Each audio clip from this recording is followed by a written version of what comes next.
Good morning everyone and welcome to my channel English Literature. Today we are going to talk about Edmund Spenser, the towering figure of Elizabethan literature, particularly poetry. Edmund Spenser was from ordinary family, an impoverished family you can tell, and there is nothing powerful or no powerful link to introduce him to the court. Elizabethan court, royal court, from where he can be get patronized. So, whatever Spenser did and whatever Spenser gained his name and fame, he did by his own acumen, own charisma. So, today we'll talk about that charisma and learn about him. Edmund Spenser was a leading poet of 16th century England. He spent 20 years of his life in Ireland. Later we will talk about how and why. His contemporaries described him as English Virgil and second Geoffrey Chaucer. He was the son of John and Elizabeth Spenser. 1552. It is the most probable year of his birth. Some also it is 1553 or even 1555. But 1552 is the most probable year of his birth. He was born in London, England.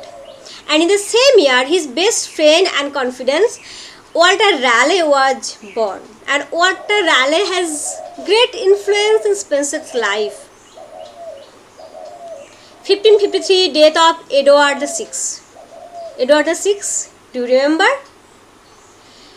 King Henry VIII's son, the weak son, who just ruled for a very few years. But for this son, King Henry VIII married 6 times and beheaded and punished his wives many times just for a son. That is the justice. And Mary crowned. And who is Mary? Mary is the daughter of Henry VIII's first wife, whom he divorced, and who is Catherine of Aragon. Now, 1554, Mary marries Philip of Spain. 1558, death of Mary, and Elizabeth became the Queen of England. And 1559 was the coronation year of Queen Elizabeth. The coronation program was postponed till 1559. Now, Spenser took his early education in Merchant Taylors' School in London. 1569, he entered Pembroke Hall, Cambridge. There he worked as a scissor. So, what is scissor? A poor student who has to act as a servant to earn his room and livelihood is called scissor. He was not, I have already told you that Spenser was from an impoverished family and there is no such influence or no affluence in his life. And here he befriended Gabriel Harvey. You have to keep this point as very important. That is, here he befriended in Cambridge Gabriel Harvey. Later we will find Gabriel Harvey in his Shepheardes Calender. I will not tell now. And along with Sidney and others, they formed a literary group that is called Areopagus. Again, during this time, he dabbled in writing poetry, mostly sonnets. He invented or more precisely modified the English sonnet that is known as English sonnet from Italian sonnet or that is known as Spenserian sonnet. Okay, and it is different from Italian sonnet and at the same time it is different from Shakespearean or English sonnet. And in which respect? I have already talked about this thing in details in sonnet. You must watch the sonnet, the video on sonnet, and Faerie Queene, that is related to Spenser. My handwriting is just like a child. So you can watch the video sonnet, Faerie Queene, and White and Sarah. You can also visit if you get time. Otherwise, you must watch sonnet and Faerie Queene to understand Spenser more. And what is the difference between Spenserian sonnet and Shakespearean sonnet? Shakespearean sonnet was introduced by or invented by White and Surrey, though it is called Shakespearean sonnet. but its actual inventor and innovator was Surrey. Surrey's contribution as the number of sonnets was less, but Surrey's contribution in formation of sonnet was great. And in Shakespearean sonnet, we found that quatrains are written in alternative rhymes, they are not connected. But Spenserian sonnet, we find the connection. What is the connection? A B, BC, CD, CD, and the couplet is E. But in these three quatrains, we found that they are interlinked. How? B is here B, C is again here C. So the rhyme is interlinked in the consequent quatrains. He received BA in 1573. In 1576, he completed his MA and left Cambridge. He befriended Walter Raleigh, who introduced Spenser to the court of Queen Elizabeth. So he has no such family link, but he had a great friend and well-wisher, that is Walter Raleigh, who introduced him to the court of Queen Elizabeth. Spenser started writing poetry to impress the Queen, and this will help him to secure a position in court along with the security of a pension.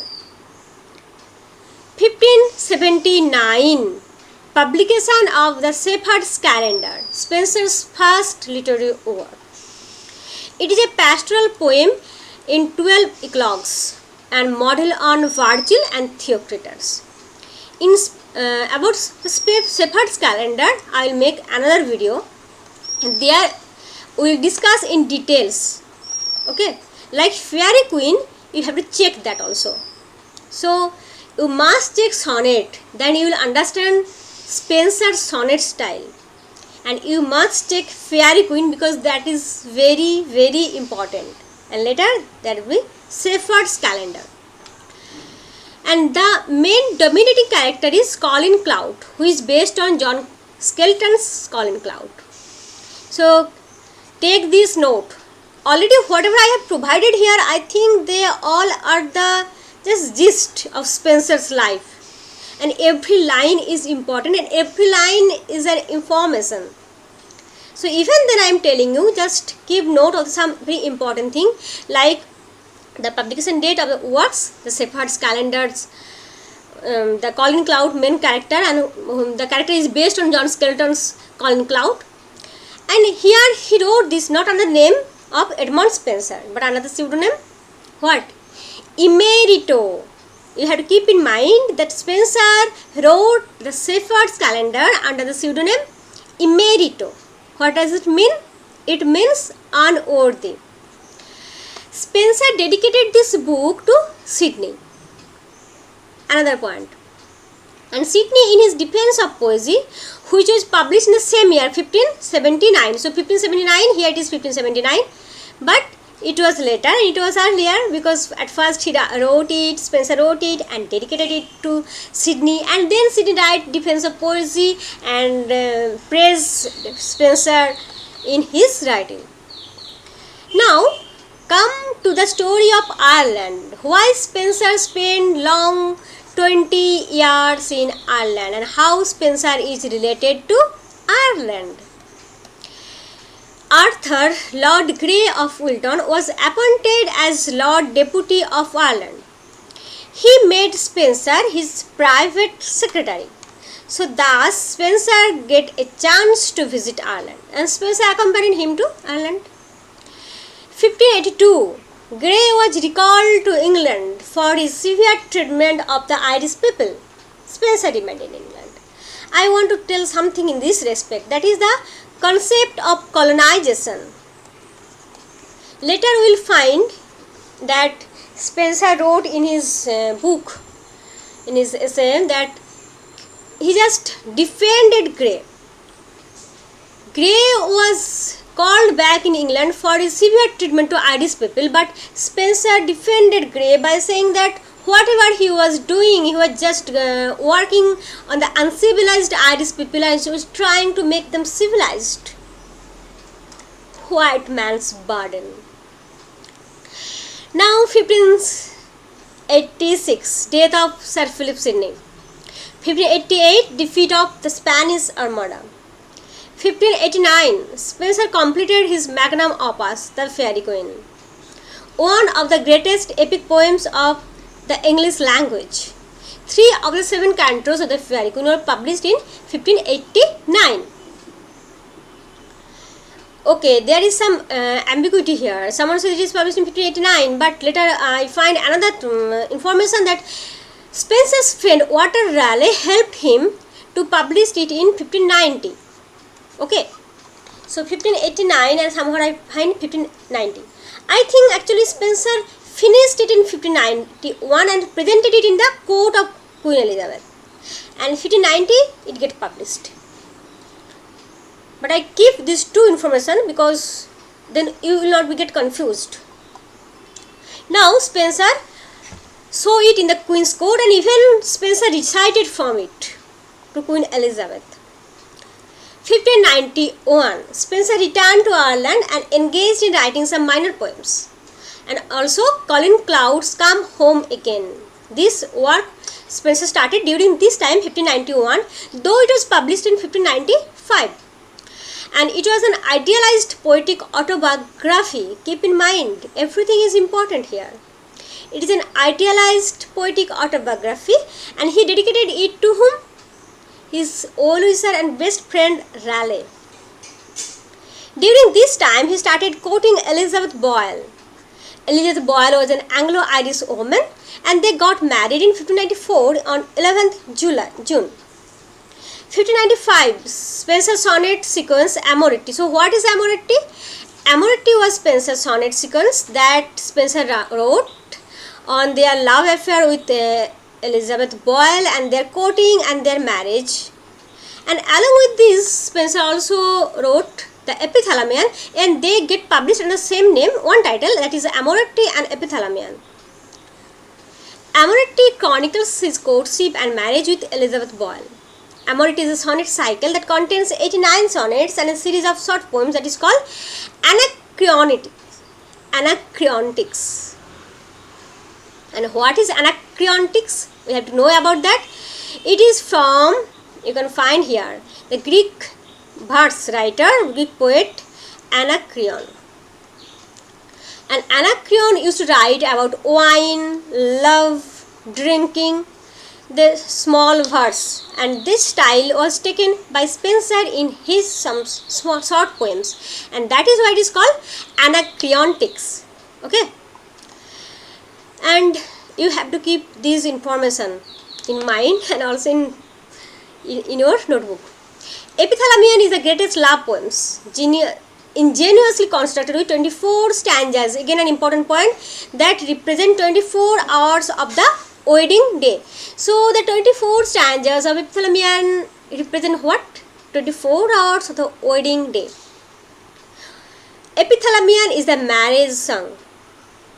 Techniques of allegory and typology are used here. 1595, Colin Cloud's Come Home Again was published along with Astrophel. So keep these things in mind, that Epithalamion was published with Amoretti and Colin Cloud's Come Home Again was published with Astrophel. And Colin Cloud's Come Home Again is a pastoral poem, but at the same time it is an autobiographical poem. About who is Colin Cloud? Colin Cloud is Spenser himself. And now, and whom he dedicated Colin Cloud's Come Home Again? Do you remember? I just told you. Walter Raleigh. Astrophel serves. Now, Astrophel serves as a prologue to a collection of eulogies to Sir Philip Sidney. And this book was dedicated to Sidney's widow. So Spenser's next work was Astrophel. Now 1596, Spenser returned to London and stayed for more than a year, and he published 3 more cantos of Faerie Queene. You have to keep in mind the year of publication of Faerie Queene, different times. 1596, Spenser's Prothalamion was published, and Prothalamion is a betrothal song. So don't get confused with Epithalamion and Prothalamion, because I myself used to get confused with it, and so I am warning you. Epithalamion, you have to remember. How to remember? That Epithalamion that is published along with Amoretti. And what is Amoretti? Amoretti is about his courtship with Elizabeth Boyle. So Epithalamion is the courtship finalized in marriage. So Epithalamion is about marriage of Elizabeth Boyle and Spenser.